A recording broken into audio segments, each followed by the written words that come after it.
Back on CBS Sports HQ with another look at your leaderboard from the U.S. Open, where it was history in more ways than one on Thursday. It's the lowest ever scoring average for the field in an opening round of a U.S. Open in the 123 playing of this tournament. Rickie Fowler Xander Schauffele doing their part in weighting those numbers lower and lower. Record-setting 62s for the pair. Multiple players shooting 62 or lower in an opening round of a tournament this season on the PGA Tour has occurred twice. Thursday and the Bermuda Championship.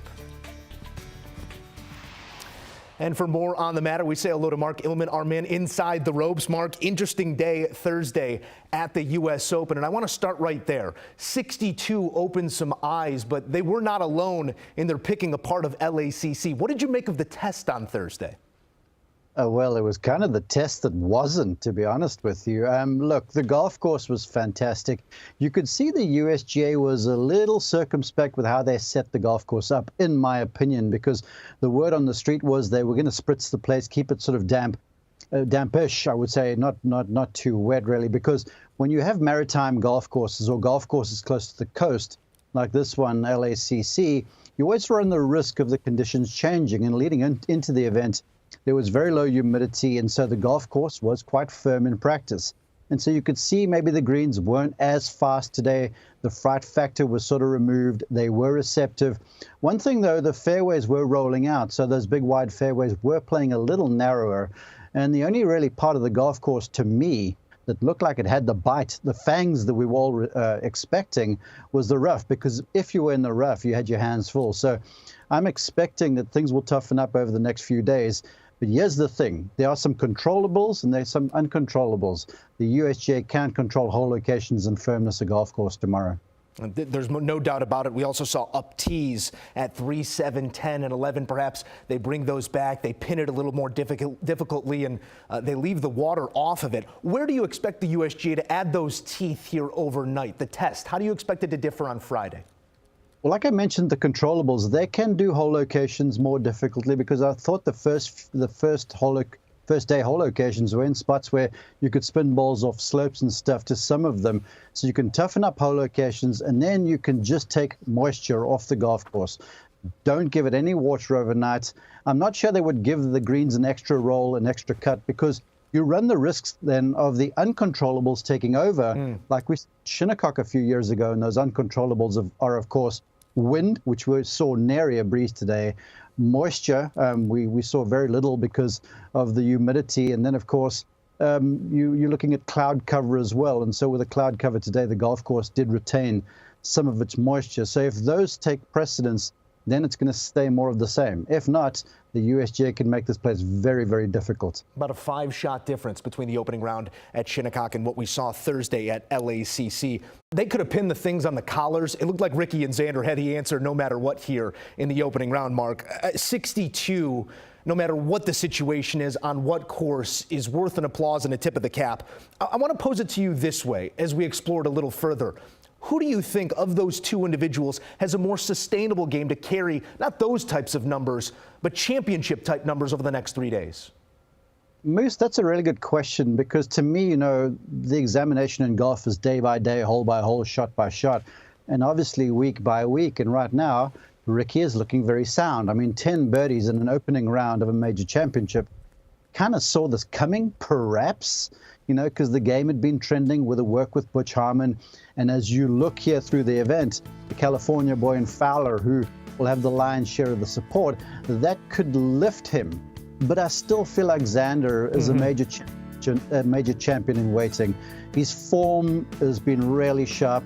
His US Open record is sensational. I mean, 6 events played, 6 cuts made, worst finish of a tie for 14th, and he has contended before. And today, Xander looked just complete. He drove the ball beautifully. The iron game was beautiful, was controlled. He hit the right shot at the right time, and that's a big one for me in events where, you know, the good shot isn't necessarily the right shot. And Xander hit the correct shot all day long, and he looked like he had no weaknesses. And the thing to me, too, if you looked at him, when he did get into trouble, he would make that 3, 4, 5 footer for par. So right now, Xander, to me, looks like he should have the edge out of the two of them. You mentioned shot by shot and some steely putting. That takes us to our next topic here, being Rory McIlroy and what we saw there on his final hole of the day. Just completely fans one, lays the blade underneath the chip, could have easily turned into double bogey, makes a really nice bogey putt, about as good as a square as you're going to see. And sort of a microcosm of Rory's season. It's been great throughout the early onset and then struggles bringing it home. We saw that all play out here over the final 20 minutes of his round. What'd you make of his day, and how important was that putt on his final hole of the day to salvage the bogey? Well, that putt was sensational, even on a Thursday, and more for the psyche than the scorecard, because the watchword with the U.S. Opens is, look, you can get away with a bogey. Everybody's going to make them. Max Homa was like, bogeys are not bad. And so to get away with bogey, I think that was big for the psyche. But I've sort of seen this coming from Rory because the game has been percolating. And Saturday at the Memorial, we had the coverage, and I was out there on the range just doing some reconnaissance. And so I walked over and chatted. And he was very candid about the golf swing and where he was. And it is probably the best warm-up I've ever seen him have in my history of calling golf. He absolutely f***ed the thing. And he has been putting well. And I said to Harry Diamond, I'm like, hey, Harry, remember Las Vegas last year, which was the CJ Cup that he won? We saw Rory, or at least I saw Rory Thursday morning, and he looked incredible. And I looked at Harry, I'm like, your boy looks good. I think he might win this week, which he did. So I said to Harry, I'm like, it looks like Vegas. And he sort of smiled and he goes, yeah, well, that would be good. And so this has been coming, and I think Rory today just looked patient. He looked at ease. He looked focused, and that has been what he's been doing this week because he avoided the media in the press conference, and it's just all golf. So I think the save was big to your point, but it just looks to me like the game's coming easy to him. And this golf course with the wide fairways, it loves a draw. I mean, it's right up his alley right now. 382 down the middle on his first swing of the day. I'd say he had quite the warm-up before this one as well, Mark. A word here finally on what were our favorites heading into the tournament. Brooks Koepka, Scottie Scheffler, Jon Rahm. They're 1 over, 3 under, and 1 under respectively to those names. Not out of the picture by any means, especially when you look at what sort of level they keep and if this number comes back as things get tougher. As you assess those 3 names, did anything stick out, jump off the board when it comes to the favorites here on Thursday? The strange thing to me was the 2 alphas of those 3. Look, Scottie Scheffler is an alpha because he's, the best player in the world and, striking the ball better than anybody in the game right now.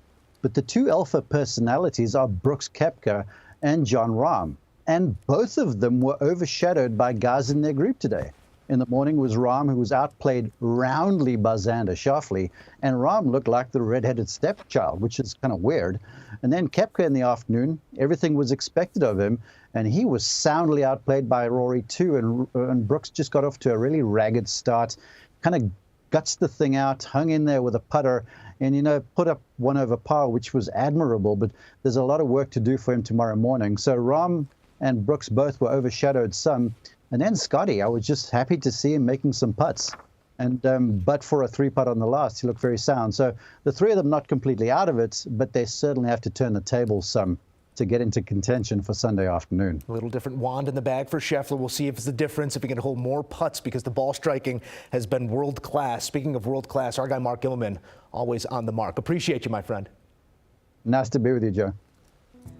All right, here's a look at some of those numbers. Lowest rounds in major history. 62, only 3 occurrences, and 2 came on Thursday. Both Rickie Fowler and Xander Schauffele going 8 under 62 to match that mark previously set by Brandon Grace at the 2017 Open Championship. Those 62s also U.S. Open records.